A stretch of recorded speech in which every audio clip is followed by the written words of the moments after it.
and welcome Hey, back. welcome back to Shovel Knight. I'm starting the episode for this time. All right. I mean, if you guys want to start, I'm taking over this time. look at John. He's the captain now. I'm being assertive, so look at me. Look at me. I'm the commentator now. That's actually more clever. But yeah, this is the final episode. They actually do give us a new boss at the very least for the final boss, so I'm appreciative of that. Whereas, you know, most of them have been the same boss. But, what were we going to talk about beforehand? We were talking about stuff. You said you were getting Skyrim again. Yeah, I probably am going to get Skyrim for the Switch.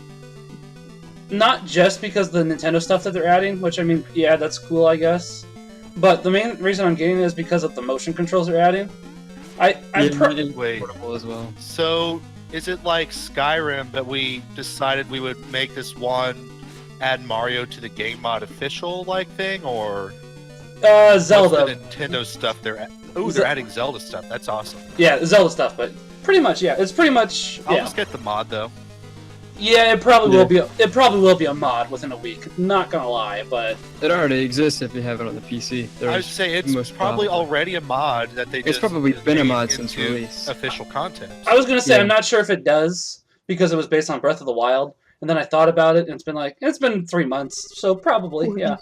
This thing floating around. I think in I think it was PC Gamer magazine. I forget which magazine it was in 2011.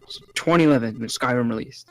They had a joke advertisement on the back saying that Skyrim was going to be releasing new crab armor DLC for your mud crab for like, you know, $4.99. Right, I was joking at them for the horse armor. Right, yeah. horse armor. And here we are in 2017 where we're actually going to have paid mods to put armor on mud crabs.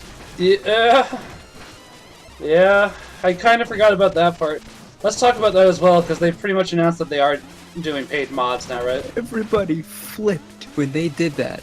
And then I think, like a couple of weeks or like a month later, they said, alright, we're not going to do that. And they still haven't learned their lesson. And right. We're going to do it, only this time we're going to do it with our own currency that you have to buy. It's with your own currency, and it's not from a big corporate. Remember, Valve was going to do that for all mods on the Steam Workshop, weren't they? I think it may have just been Bethesda.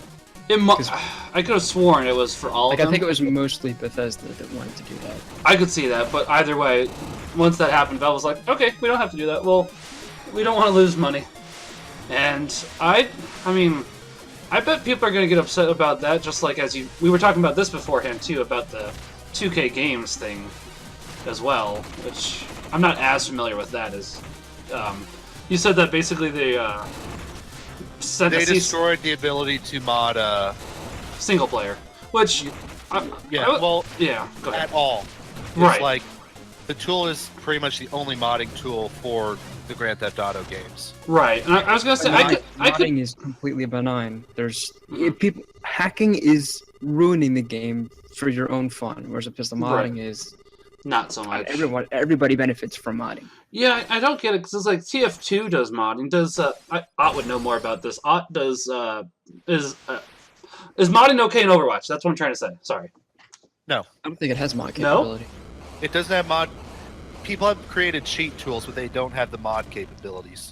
Oh, okay. See, I thought it would be pretty simple, kind of like how you take one of the skins, you slap a new skin on top of it, bada bing. Oh no, it has to be designed in a way that it's open to it. Like some stuff directly links to the Steam Workshop, or especially older games are a lot easy to just copy and paste. Some people are like, hey, just copy and paste this, and it changes it to yellow. Yeah, TF2 you can do that with. So yeah. Yeah. So that's why I wasn't sure. Yeah. Basically, any Valve game is going to be easy to mod because they design it to be easily moddable. Right. But I'm assuming big name AAA stuff like Blizzard isn't going to, I guess, be as open to moddability. By the way, this isn't the final boss. If I would have honestly... Did he turn Moda into like a clone of himself? No, basically, in order to activate the fullness of the potion, you have to go ahead and fight. I can't remember what it is, but like the darkness inside of you or something. So you have to face your shadow. The specter of himself. Yeah, specter of himself, which is weird considering this is Plague of Shadows as opposed to Spectre of Torment. It's Persona 6. Did you get what I said? Get there? Ah. I think I did. Sorry, the next DLC is called Spectre of Torment, so that's why. Oh, and this one's Plague of Shadows. Yeah, exactly. Do I need to mute you again? That wasn't really a pun. That was a play on titles. Come on. Also, we have to. I mean, a pun is a pun's a play on words. Yeah, but it has to be a little bit more dumb for that. At least I think that was at least a bit. For my regards, I think that was an okay play on words. And now it's the final boss, by the way. It's really a pretty easy boss once you happen to just get this part down. We're only 5 minutes in. Is the rest of it just plot? The rest of it's just credits and plot. So I mean, yeah, I think it was this short for the last time for Shovel Knights as well. But basically, it's just knock down the core, shoot the core to win, and then get the mouth. It's a weak spot for massive damage. Yeah, I was actually weak spot for massive damage. I was actually thinking Gradius though, where there is shoot the core. I think it's you guys Gradius. know the game? Ridge Racer. Ridge Racer. By the way, I think you can technically shoot him when he has his mouth open like that, but it's just so much easier to pop that and then get him. Never forget when they announced the PS3 as well. PS3 will be available for $599 US. Oh gosh! But there's Ridge Racer. Oh man, I forgot it was 600. Because it was, but at the time it was a really good price for a Blu-ray. Because wasn't most Blu-ray players $1,000? Really? I think so. So it was $400 cheaper if you want. I mean, for a game system, it was expensive. For a Blu-ray player, not awful. Yeah. Oh boy, it was around the time that the Wii came out as well. Yeah, I was gonna say that was, and the Wii was 200 when it came out, wasn't it? 2 or 3, I think.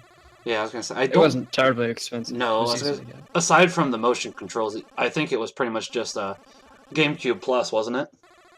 Well, Wii Sports, I think, is the second highest-selling game of all time right now, behind Tetris. I thought Wii Sports had passed Tetris. Let me see. No, Tetris is still number 1, I think. I was gonna say, to be fair, Wii Sports may be behind GTA 5 now, because GTA 5 did do. Oh no, it's still under it. GTA 5 is, I think, 3rd or 4th. Just barely. So it could still potentially beat Wii Sports. Probably not anymore though, because people are certainly upset. That's true. You were right, by the way. Tetris with $500 million. But I don't know if that really counts, because it's like... There's so many different versions of it, yeah. Yeah, and that kind of feels like cheating to me. Kind of like with it's cheating enough because we stole it from the Soviets. Yeah. I was going to say, the second one feels like cheating as well, because there's so many different versions of it. It's not Wii Sports anymore. Minecraft has beat Wii Sports now. Oh, I forgot about Minecraft. Yeah. That's probably not even counting the amount of pirated versions that exist. That I don't know. They're so easy to get. Yeah. I think a friend of mine literally just, what's the site called? Whatever the one is it G2K or whatever it is? Something like that. I don't know. Whatever. Yeah, a person just literally just sold their Minecraft account for $3. And then my friend was like, hey, here you go. I was like, well, okay. Thanks, appreciate that, I guess. By the way, that had sorry, not to interrupt. What just happened there? We find out more about that in the next DLC.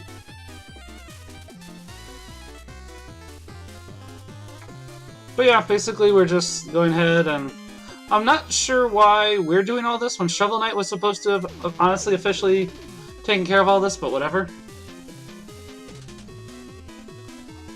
It works. Or something. So what did it do for Plague Knight's level? What differed for Plague Knight's levels? Yeah. Almost nothing.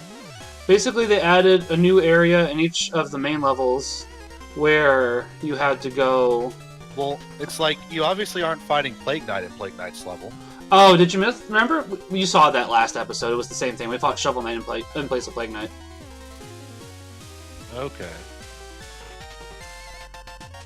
But yeah, basically the levels were exactly the same as Shovel Knight's. There was one extra section to each level where you had to go ahead for stuff that specifically focused on Plague Knight, but that was about it.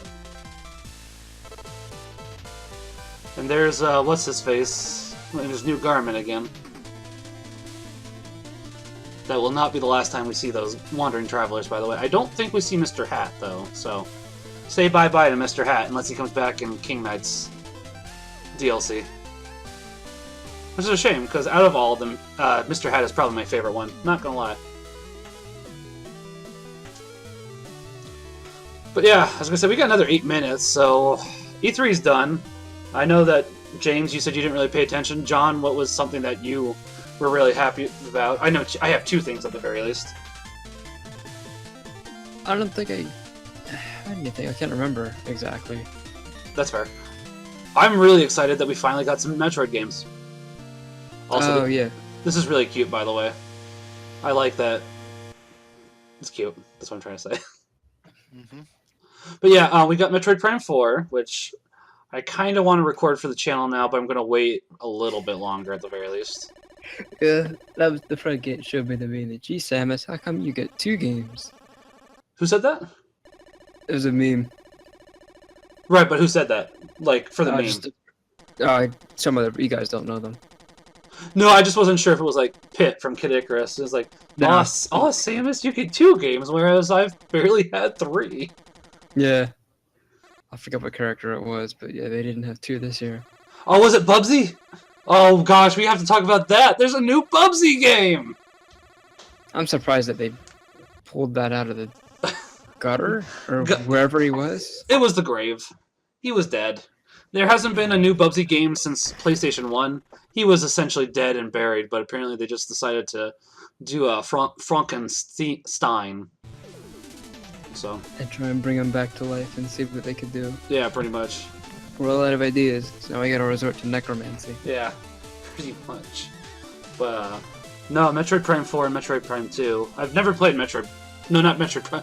Metroid Prime 4, sorry. Metroid 2, from the Game Boy, they're remaking for 3DS. And I've never played Metroid 2, so it'll be interesting, I guess, because it's not just a remake, it's reimagining, so there's more content.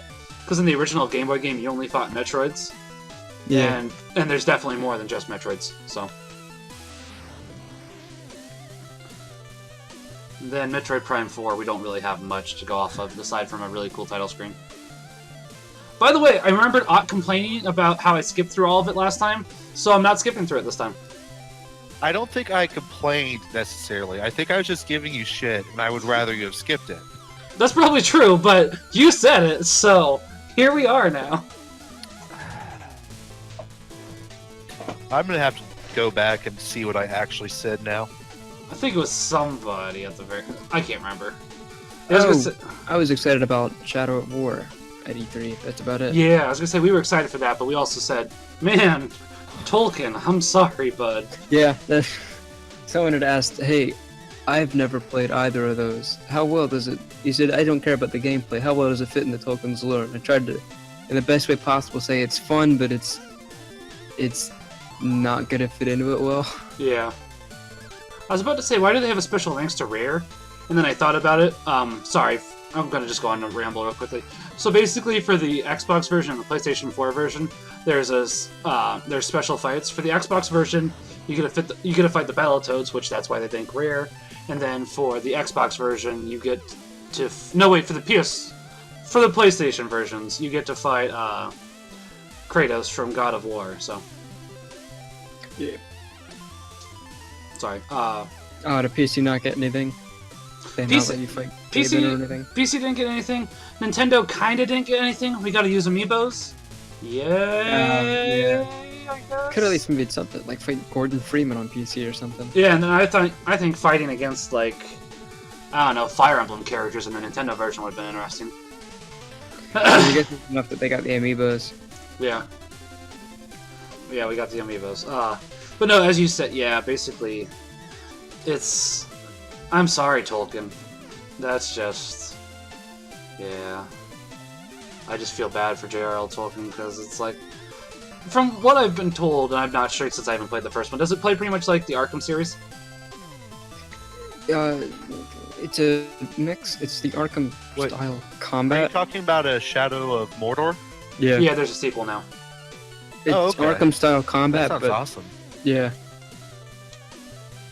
Oh, it looks awesome. If you see the gameplay, you actually get to you get to use drakes, like smallish dragons. By the way, I said this I think a couple episodes, but the flying machine I died about 40 times through on my first time through just because of the last boss. I don't know what it was, and we've discussed this last time, but I apparently just played awfully, and when I came back this time I was like, how did I play that badly? Yeah. So, you know. And, sorry completionist, I did not get all the cyber coins. I'm at 97%. Also, it was not 10 hours and 49 minutes, as I think we could notice. I just kind of left it on in between recording sessions on occasion. Because if it was 10 hours and 49 minutes, we'd still be recording, because that'd be about 20 episodes.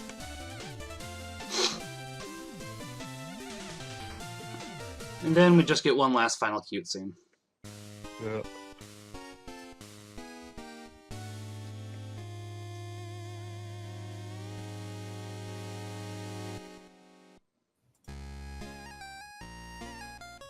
And this just plays for the rest of the video, if I'm remembering correctly. I just found it too cute, so... Final thoughts, I guess, on Shovel Knight, Plague of Shadows? It's good. I saw very little of it. You saw at least half of it. I guess it was just in such sporadic... Recording? Yeah. Yeah, it was hard to keep it all going along. Yeah. But it was more of a ramble series for us than it was like a plot-driven... Yeah, like Tales of Symphonia, or or when we do Deus Ex, or you know, any series that has a serious plot. But I mean, I find it interesting because the next one is definitely more plot based. I wouldn't say it's heavy plot, but more plot, I guess. Yeah. So now I am a little bit upset at Nintendo for E3 though. I'm still waiting for a sequel to Golden Sun. So get on that, Nintendo. I don't like, and I can kind of understand because, you know, this was the same for Beyond Good and Evil. Apparently people are pissed off at them too. We can talk about that for the next episode record, which will probably be Tales of Symphonia, so... But apparently people are really pissed off because instead of focusing on the main characters from the first Beyond Good and Evil, it's not the same characters. So, when you leave off on a cliffhanger for the first game, involving characters that you know and love, and go, LOL, not the same characters, bye! It's like... You want to file a class auction lawsuit. Exactly. And, get your money back. Exactly. Something, I don't know. But basically... I mean, they should be upset, but people get really upset about everything nowadays. Yeah, they do. I was going to say, it's like, they should be upset, but it's like, alright, it's just a video game. Time to move on. It's not really going to have any impact on my life. We've been cheated and lied to. We need to burn down the video game industry and send them a ton of death threats until they change the video game to suit my needs. I was going to say, man, I really wish Michael was here now, because I was going to say, we would be able to go off on a huge rant about a whole bunch of, you know, stuff like that, especially Mass Effect 3. We talked about this. We talked about this a little bit last night. How it's a good thing that Lionhead Studios doesn't exist anymore, because man, Peter Molyneux, man. But that'll do it for this episode. Go ahead and finish it. No one. All right. I figured somebody else would want to finish it. So, all right. Thanks for watching, guys. You have a great night, and Pax et Bonum. I'm trying to be less assertive. I'm trying to. You guys want to do it, so I'm trying to let you. But it's not the same because you're allowing someone. That's true. All right. Maybe I should just let it happen naturally. All right. You got a good point. Yeah, I was going to say, when you just kind of, I'm allowing you, it's like, ooh, thank you for allowing me.